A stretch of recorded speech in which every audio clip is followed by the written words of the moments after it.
In 1969, Trent University became the first university in Canada, and only the second in North America, to establish an academic department dedicated to the study of Aboriginal peoples.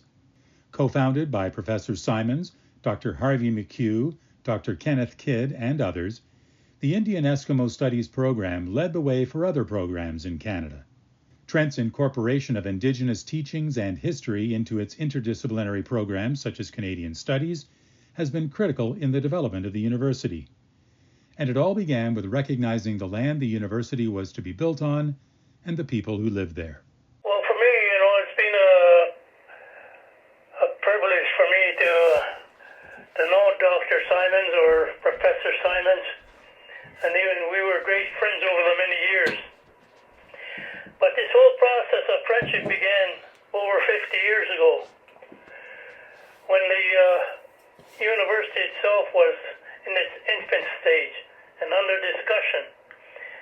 And the former chief of ours, Dalton Jacobs, he was one of the first, I believe, that approached or went into Professor Simons' office and made a $2 donation towards the university. And then that began the whole friendship process over the years. And where things really came to light was 50 years ago or so that they made a walk from the site, I believe, at Trent University, where it is there now, to Curve Lake as a fundraiser. Partly for Curve Lake and part for another organization that Professor Simons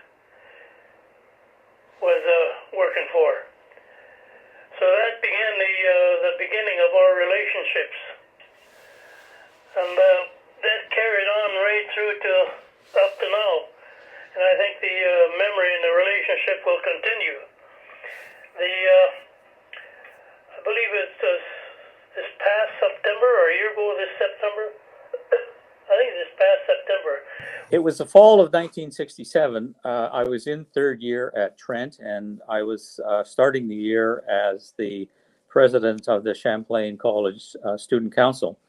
And shortly after Thanksgiving, I received a note from the president's office asking me to meet him to discuss a matter of great importance, as he indicated in the note.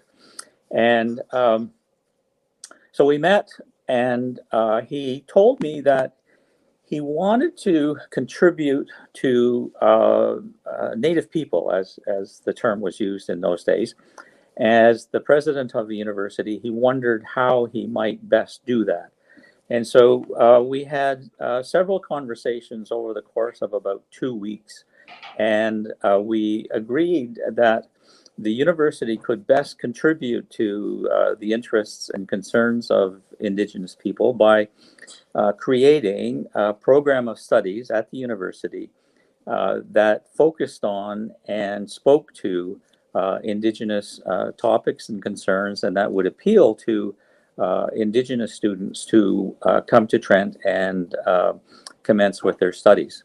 So that was the first meeting that I had with Tom, and it turned out to be a very special and very important meeting, because in 1969, of course, the university started with the first Native Studies program ever in the country. He will have many legacies because of his work, his global work, really.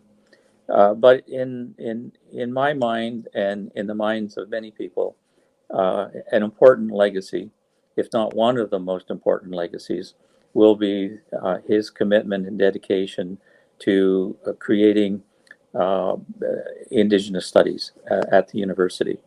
It was done in 1969, and Indigenous people didn't figure very highly on in university campuses across the country, and it was totally unheard of at that time for any university in the country to be looking seriously at creating a program of studies on Indigenous people. And it's even debatable whether or not Indigenous studies would have emerged on university campuses in this country if it weren't for Tom's vision and commitment and dedication to making that happen. So I think that will be one of his enduring legacies. I'm certain of that. That notion of what does it mean to be Canadian is so important.